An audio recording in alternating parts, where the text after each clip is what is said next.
Bob comes to me, right? I always ask, like, what's your goal? So if he says, like, I want to be better with women and end up in a relationship with a girl that really respects me, that I like, and if I say, do you want a model? And he's like, no, no, no, listen, I don't want a girl. It's like I'm happy with a nurse. I don't care if she's like, I don't want someone sitting on Instagram all day getting DMs from other guys and like wanting to go For to sure. other parties and stuff. Like, and this is the reason I'm saying is that most guys. Now, if you had a guy that says, look, I'm a promoter, I'm a photographer, and I just want to bang hot models. Yeah, maybe you want to take a networking course. Maybe you want to get, better at this and build that up. Sure. But if I'm Bob, I don't want to spend a year getting really good at all this networking to sit down with a girl and not have any more parties, right? And especially like if I'm sitting down with a girl, I want to have those skills that you do learn, in my opinion, a lot better from cold approach. And those are the skills that I want to implement for Bob. So I think, like, for me, you need to be a little bit more specific who you're targeting when you're talking about social circles. Amazing. I think for very advanced, competent guys, amazing. For people that have networking in their job, if they're a promoter, if they're a photographer, if they're a DJ, amazing. But if you're regular old Bob, right, and you've been on Alex's Playing with Fire stream and you've got some advice, I think social circle is horrible for you. I think it's teaching you to be more friendly. I think it's teaching you to supplicate a little bit. I think it's teaching you to like select for a certain type of girl. I think that it's not allowing you the right environment to be able to actually fuck up a little bit. And it seems like these social circle skills that you're teaching is very much based around networking and very little about if I took Bob and threw him in fucking Poland and to walk around for a bit, like, what does he start another whole new social circle over again, or is he good with women? No, let's let Michael respond to all that. Yeah, so it's a great question. The thing in Poland, he brings it with him because of his social media. But going back to what you said before, I've been in this since the beginning. I got Neil Strauss's number in my phone. Pickup in general has made more guys fucking weird. I understand what you're saying about a skill set, and I believe that maybe if you're the guy who can teach it properly, the vast majority of dudes who I see do pickup for a while, what they do is they become so desensitized from feedback from women that they just become weirder and weirder as they start to try to escalate in a club. They get kicked out of clubs, and then here's the main thing for me, Marcus. I am on stage at the Marquee Skydeck at EDC. I am backstage at Burning Man. I am in these places where I'm looking around and seeing these Fortune 500 CEOs, and I have yet to see one single pickup artist up there. Because whenever these guys are around, they're always just doing weird things in GA that is weirding them out, and they're getting kicked out of the clubs. Who are you talking about? Sorry. When you say, oh, you've never seen one pickup artist, who are you talking about? Neil Strauss? Or something? Like, who do you mean? No. I'm talking about, we can go anywhere from Todd Valentine to Owen Cook to whoever you want, any pickup artist. When I'm on stage at XS, I have yet to see one guy who's a pickup instructor or pickup students up there ever. Yeah, I just don't see them get to the goal for these guys, right? I don't think that goal. Yeah, but that's where the hotter women are. That's where the hotter women are. Listen, there's hot women. You go to listen. I just came back from Poland. Okay, you want to every second girl there is hotter than fucking half the models. There's some hot women in Poland for sure. Yeah, and even like I went to Austin not too long ago, right? Now I'm not going to sit here and pretend like the girls up on the stage at XS are the normal that you get in Austin, but they're really cute, attractive girls in Austin. And I would argue once again, I think in a relationship, I wouldn't want my girlfriend to be one of these girls. I think you misunderstand. I think you misunderstand what I'm saying. I think you misunderstand what I'm saying. What I'm saying is I should see some pickup artists eventually be able to walk up to the ropes and get into a club easily instead of standing in line for GA. At some point, I should be in the Marquee Skydeck and see some pickup artists. And what I've seen for 15 years is pickup students become weirder and weirder and weirder, and more women complain about them. And those guys started off as basics. What I do, though, honestly, Marcus, so here's the thing. I don't think Alex told you this. I don't teach a dating course. I teach a networking course, right?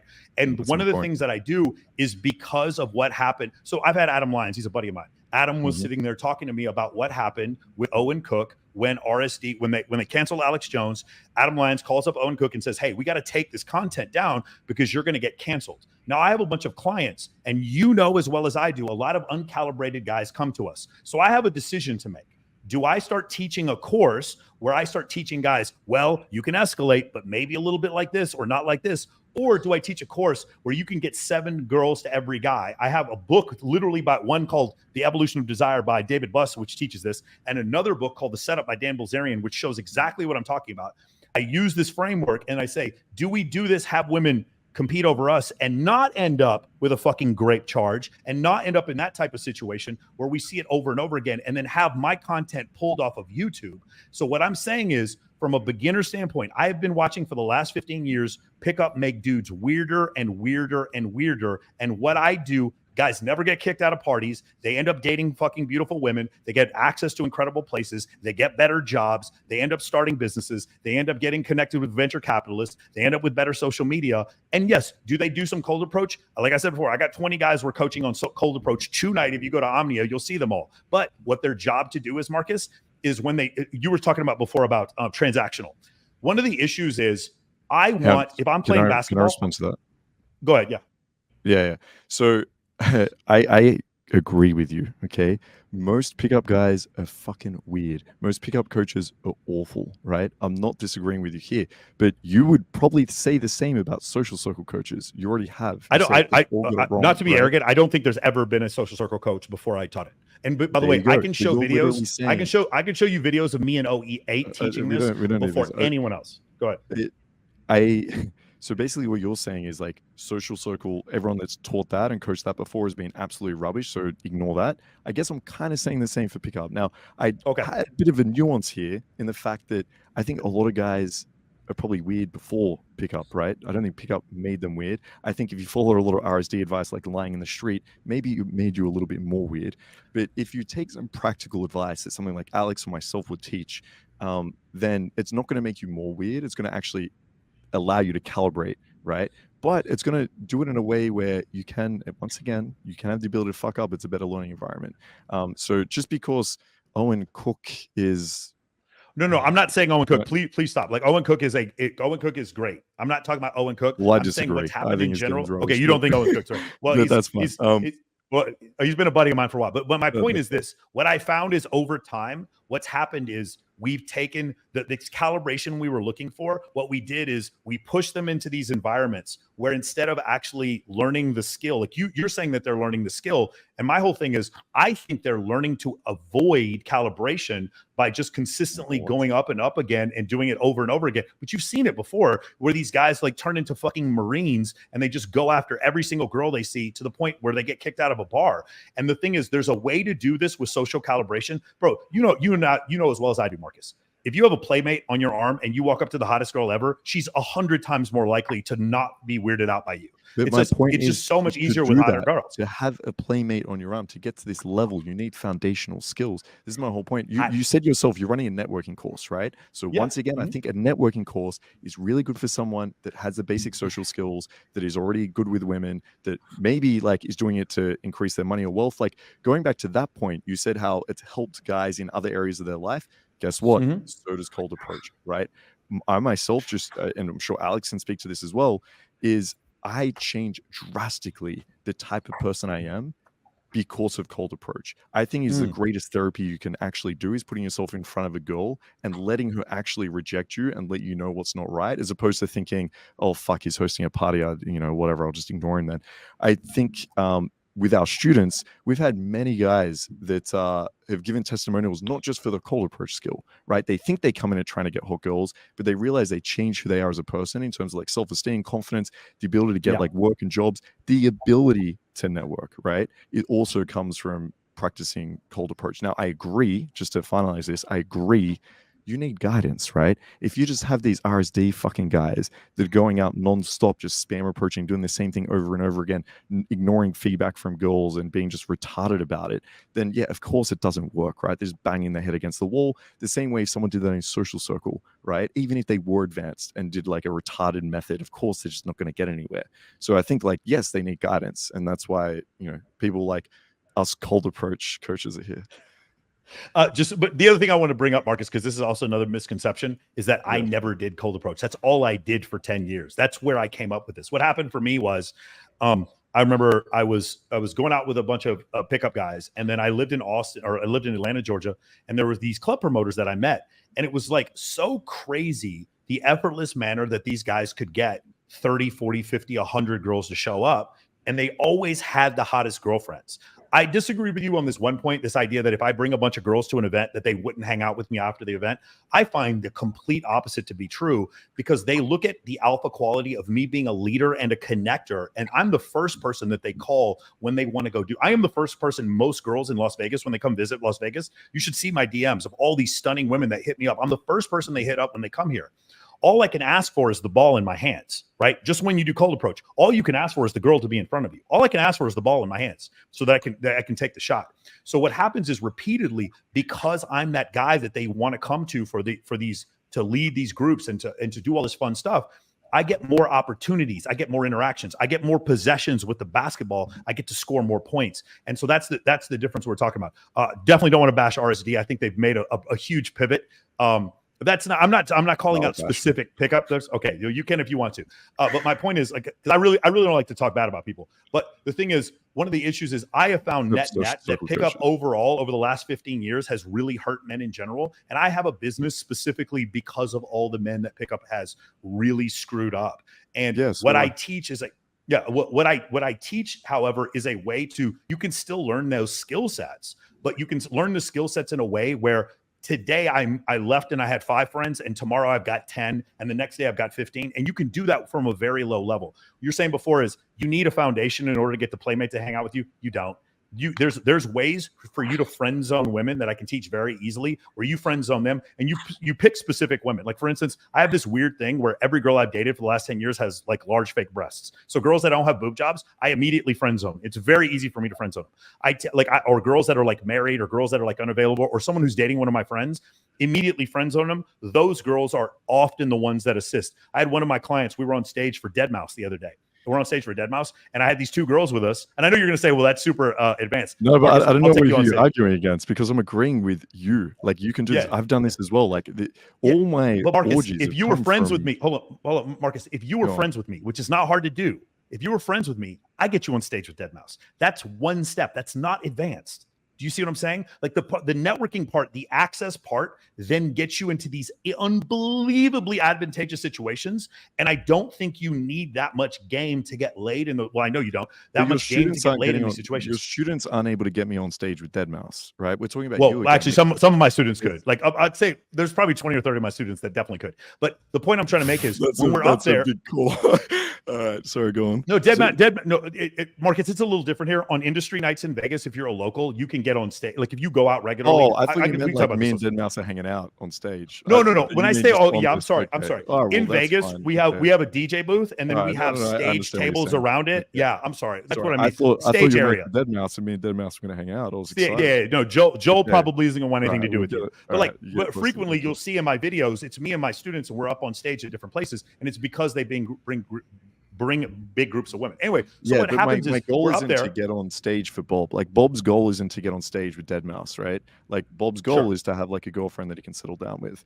And so someone mentioned like the time investment in chat. I was just reading through. Like, I think that's probably the next thing we can probably discuss is like the time investment. Because from the outside, I know, even with my lazy social circle game, it's a huge time investment. And I think, like, to do that for a year, like, I'm just wondering, like, if Bob's your student, like, what do you do? How long before Bob actually is in like open relationships with women? How is it until Bob's like in like fuck buddies? Open relationships? I love that. Yeah. We require Bob wants, right? We require 4 to 5 hours a week for the first 3-4 weeks. That's generally what we ask in the beginning. The guarantee for us is in 90 days to completely change everything, and then it gets progressively easier from there. So, like, for me, one of the reasons why I have so many networking coaches, Marcus, and you bring up a great point, is that I can't go anywhere without people recognizing me. We go to I love your chat, Alex. I'm reading your chat. Like, there are people I know that I'm telling the truth, and I'm really hitting a sore spot, because there are people just blatantly lying about me in the chat. It's hilarious. One of the things that I'll do is that this works in Los Angeles. Everyone, don't worry about it. Yeah, this works in London. This works in Los Angeles. I'll show you videos of me doing this in London, me doing this in Miami, me doing this in Los Angeles, me doing this in San Diego, me doing this in San Francisco. It doesn't make any difference what city you do this in. It's really easy to do this. But going back to what I was saying before, with my students, we'll put them in these situations that are like massively advantageous for them, and then they can learn from those. They can learn from being hyper calibrated in those situations. I forgot what the original question was. I'm sorry. Yeah, I'm just wondering if I'm. They're calling us all liars, bro. I'm just reading this chat. Like they're just getting dude. They're going after you, Marcus, and like I wanted to fuck you. Fuck you for saying that about Marcus. That is fucking bullshit. No, whoa. Listen, don't go on my black pills. Don't say that shit about Marcus. That's fucked up. Listen. According to the black pills, I'm tall, good looking. That's why I get girls. Okay, so yeah, for sure. I know. Don't badmouth them. I like them here. Okay. They keep telling me how good looking I am. So, dude, I'm so excited. I'm so excited to have Marcus at one of the bikini competitions, and it's gonna be me and Marcus, like a bunch of girls behind us. And it's gonna be, we're gonna sit there. We're gonna send this shit to Alex. Come to Sydney to some of our sex parties. Okay, that's what you need to do. So do you know all the girls in Swimsuit USA? Like half of them are from Australia. Have you seen this? Like of the top 10, half of them are Australian. It's crazy. I'm sorry to hear that. You need to find some honestly Ukrainian and Polish. That's that's for sure. Get them over. Yes. Those Ukrainian, they're homeless. The Ukrainian girls. I'm sorry. I'm not supposed to say that. I'm not supposed to say that. I'm sorry. You're good, man. You can say whatever on my channel. Yeah. Okay. Yeah. Go ahead, Marcus. You distracted me with Ukrainian women. I forget what I was about to say. No, Bob. Yeah, this is what we're saying. So if on Bob, right, like he's making 6 female friends, right? He's getting them invited to other parties. He's going to those parties with them. At what point is Bob hosting his own parties? Fucking bitches. Yeah. Bob, I mean, usually like 30 to 60. Okay, so the couple things I need to make this absolutely clear. If you come on the call, I will describe this in detail. I'm not going on camera and saying he's guaranteed to fuck bitches at this point. Yeah, I don't teach a dating course. And Alex, because Alex has a previous friend that lives in Brazil who lies about that shit, and I don't do that. So we're not ever going to talk about that. What we can say though. Yeah, I'm just worried. I'm just curious, like the time investment. Like, is Bob trying to set up a party every single week? Is this something he's got his VA doing, and he goes to a party once a month, and he's only closing a girl there? If he closes a girl, like I'm wondering about the amount of time investment, because it feels like so great, especially in the beginning, you're investing a lot of time for something you might not continue if you're not in this like industry. Yeah. So it's to be fair, the majority of people in my course are U.S. military officers. I have a whole lot of guys who are like digital nomads. Digital nomads probably the number one thing that I have in my course. A lot of doctors, accountants, stuff like that. Very few club promoters in my course. I do have like 4 or 5 of them that are in that, and obviously this course helps them out a lot. But no, going back to saying before, we require about 4 or 5 hours a week. It's generally what it is. And by the way, that includes the audiobooks. There's a 30-book book list that we require everyone to listen to in the course. And the course is not all about picking up women. This is not a dating course. This is about how to build a network to fix your entire life. We also, this is a really, really important distinction. I require guys to bring girls to other people's events before they're allowed to throw their own events. Let me say that one more time. It's really confusing for a lot of guys because they jump in my course and I give them this blueprint on throwing a photo shoot and getting like 15 girls to show up. And I'm like, stop doing that. That is not what I'm telling you to do. What you need to do is the skill set is being able to get large groups of girls to go with you, to acquiesce and to show compliance in those situations. And when you get that, you just having women showing you compliance generates attraction with other women. What you talking about before, which causes women to have that ick feeling, is when you supplicate or you don't enforce your boundaries or your voice inflection changes. Like you're talking to your buddy, oh, what up, bro? And you go talk to the girls and you're like, hey guys, you guys want to go get a drink with me? None of that. That is one of the key points we talk about in our program. You are instead of being a leader of men, you are a leader of women. And you should see me like with the bikini competitions. I'm telling girls, line the fuck up here. This is what we're doing. We straighten all the stuff up. And it's funny because if you've ever been on Fresh and Fit, if you ever watch after the show, after Myron has been like mean to the girls the entire show, you know what fucking happens? 2 or 3 of the girls like want to go home with it. I swear to God, every single time. It's crazy. I watch this. And it's because you can show alpha qualities without directly hitting on women. And you can do so when you're in groups of large women. That's what you're able to do. So the answer to your question, 90 days. 90 days is the most. If you told Bob to do that, he's going to tell some girl she's a slut for having a high leg. Oh yeah, well we don't do that. Yeah. So there's no slut, there's no denigration. My point is like that. Myron does it in somewhat of an articulate way, even though I think like most of what he says is absolute bullshit. But I think like when he does it, it does come across as very alpha and dominant. If I tell Bob to do something like that and he tries to replicate him, it's gonna look really bad. No, you're right. That's a bad example. I think what I mean more is he stands his ground and he does not like, again, what I say is treat them all the same, make them talk about themselves. So treat them all the same. You guys, I'm sorry, this is the 3rd podcast I've done today. I'm getting the caffeine crash. For him, man, so don't worry, for sure. So what I mean by that is, for Bob, when you and Marcus, I have no doubt whatsoever. I introduce you to the hottest girl in the world. Marcus has the same tonality. Listen, I'm killing Marcus, it, okay? Marcus has the same tonality. Marcus has the same voice inflection. Marcus has the same body language as if he's talking to me. Marcus doesn't change at all. Marcus is bulletproof. I'd Marcus be a bit more sexual with the girls, probably. No offense, you're a good-looking guy. Okay. Well, so maybe. But my point is, for me, is it wouldn't make you supplicate because a girl showed up. And for me, when I say supplicate, is there's autonomic nerve. Your autonomic nervous system will fire when you're in a high stress situation. So, for instance, sweaty palms, cracking of the voice. What's it called? Dilated pupils. All these things happen. Elevated heart rate. Those things happen whenever you're in a high stress situation. And those things don't happen with my guys because we immerse them around women, which we're going back to the original point, which is I think that men being hyper comfortable around attractive women allows them the leniency and the leeway to be able to get better and better and better with women. But as far as making mistakes, no one calls anybody a bitch or a hoe. There's no barking at women or laying down in the street or any of that shit in my program. We don't do that. I have so many. You guys don't lay down in the street? We don't lay down in the street. It doesn't work out very well. We don't. Yeah, I have definitely planked on a DJ booth before. I've done that before. So Diplo looked at me crazy, but yeah. I mean, we're